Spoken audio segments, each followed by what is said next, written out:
नमस्कार दोस्तों, काफ़ी सारे ऐसे विषय हैं जिन पर हम सभी को विचार करने की आवश्यकता है। देश में आज एक ऐसी स्थिति है जहां पर हमारे बच्चे, जो हमारे देश का भविष्य हैं, वो निरुत्साहित हैं, डिप्रेशन की स्थिति में हैं। जो बच्चे प्रोफेशनल कोर्सेज कर कर आते हैं, ऊंची शिक्षा हासिल करके आते हैं, उनके पास कोई रास्ता नहीं है, प्रोफेशन में उनके लिए जगह नहीं है। चाहे वो मेडिकल प्रोफेशन है, चाहे विधि व्यवसाय है, या इंजीनियरिंग करने वाले बच्चे हैं, आज अच्छी शिक्षा हासिल करने के बाद भी उनके पास अवसर की कमी है। कुछ हमारे देश के भविष्य, हमारे देश के बच्चे जो अवसर ना होने की वजह से आज विदेशों में जा रहे हैं, जिनको अपने देश में रहना चाहिए था, अपनी इस मातृभूमि को छोड़कर जाने पर मजबूर हो रहे हैं। ऐसा क्यों? आखिर क्या स्थिति ऐसी आ गई देश में हमारे, जिससे अवसर नहीं मिला बच्चों को? सबसे पहली स्थिति तो ये है कि अच्छे स्कूल और कॉलेज में पढ़ने के लिए माता पिता इतना खर्चा वहन नहीं कर पाते। कुछ बच्चे उस अवसर से रह जाते हैं कि वो अच्छी तालीम हासिल करें, अच्छे प्रोफेशनल कोर्सेज में एडमिशन लें और अपनी मनमंची जो शिक्षा है उसको प्राप्त करें। लेकिन जैसे कैसे पेरेंट्स यदि बच्चों को चाहे एजुकेशन लोन लेके या किसी और तरह से अरेंजमेंट करके अपने बच्चों को यदि पढ़ा लेते हैं, तो उनके पास रोज़गार नहीं है। चाहे कोई भी विषय है, किसी विषय में आप पढ़ाई कर लीजिए, आपके पास अवसर बहुत ही लिमिटेड स्कोप है, लिमिटेड अवसर आपके पास हैं। ये गंभीर समस्या है हमारे बच्चों के सामने, और आने वाली ये समस्या यदि ऐसी चलती रही तो काफ़ी विकट समस्या पैदा होगी बच्चों के लिए, हमारे नौजवानों के लिए। तो आज समय है इस पर विचार करने का, आज समय है एक जनमत तैयार करने का। हमारी जो चुने हुए प्रतिनिधि हैं, हमारी जो सरकारें हैं, हमारी जो राजनीतिक पार्टियां हैं, उनसे विचार साझे करने का कि यदि आप देश का विकास चाहते हैं तो आपको रोजगार के अवसर पैदा करने पड़ेंगे।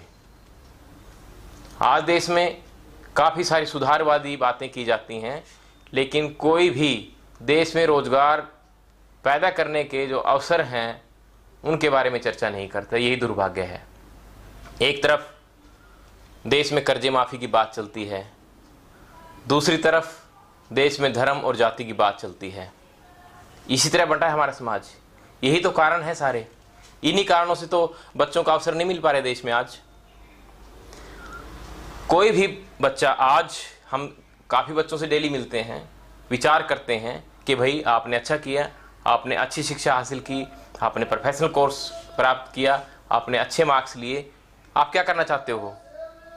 कोई जवाब नहीं है बच्चों के पास आज। एक इस समस्या से निपटने के लिए युवा को आगे आने की ज़रूरत है। हमारा सबसे बड़ा जो मांग पत्र देश में होना चाहिए वो होगा शिक्षा के मुताबिक बच्चों को रोजगार, चाहे आप सरकारी स्थल पर करें या प्राइवेट, ऐसे इंतजाम करें कि सभी बच्चों को प्रोफेशनल कोर्सेज करने के बाद अपना मन पसंद व्यवसाय करने का मौका मिले। देश में आज उद्योग का यदि हम हाल देखें तो कोई ज़्यादा उत्पादन नहीं है हमारे देश में। जहाँ तक घर में इस्तेमाल होने वाला हर सामान तो बाहर से आता है दोस्तों। ऐसा क्यों है? यहाँ पर हमारे पास पानी की कमी नहीं है, हमारे पास भूमि की कमी नहीं है, हमारे पास रॉ मटेरियल की कमी नहीं है, हमारे देश में काम करने वालों की कमी नहीं है। तो फिर क्या हुआ ऐसा? आप देखिए, जिस देश में भौगोलिक परिस्थितियाँ भी अनुकूल नहीं हैं, जिस देश में नेचुरल रिसोर्सेज भी नहीं है हमारे देश के मुकाबले, उन देशों में रोजगार है, 100% रोजगार है। हमारे देश के बच्चे जाकर बाहर नौकरी मांगते हैं, क्या वो खुशी से जाते हैं विदेशों में? मजबूरी है उनके सामने। ये आज एक सवाल हमें अपने चुने हुए प्रतिनिधियों से करना चाहिए कि आप बाकी बातें छोड़िए। आप जो बड़ी बड़ी बातें करते हैं, आप उनको छोड़कर आप ये बताइए कि आपने देश में पिछले 5 साल या 10 साल में कितने रोजगार पैदा किए आपने, और आने वाले समय के लिए आपके पास क्या स्कीम है बच्चों को रोजगार देने के लिए। ये क्या आपकी प्राथमिक ड्यूटी नहीं है?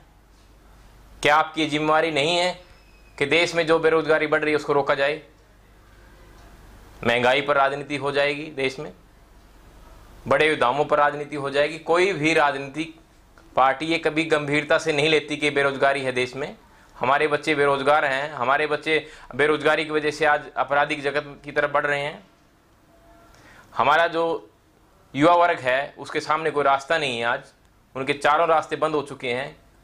तो ऐसी स्थिति में एक आप जो व्हाट्सएप पे जुड़े हैं, आप जो सोशल मीडिया पे जुड़े हैं, एक चर्चा करने की ज़रूरत है। सबसे गंभीर समस्या है आपके लिए, हमारे लिए, हमारे बच्चों के लिए, कि देश में रोज़गार नहीं है आज।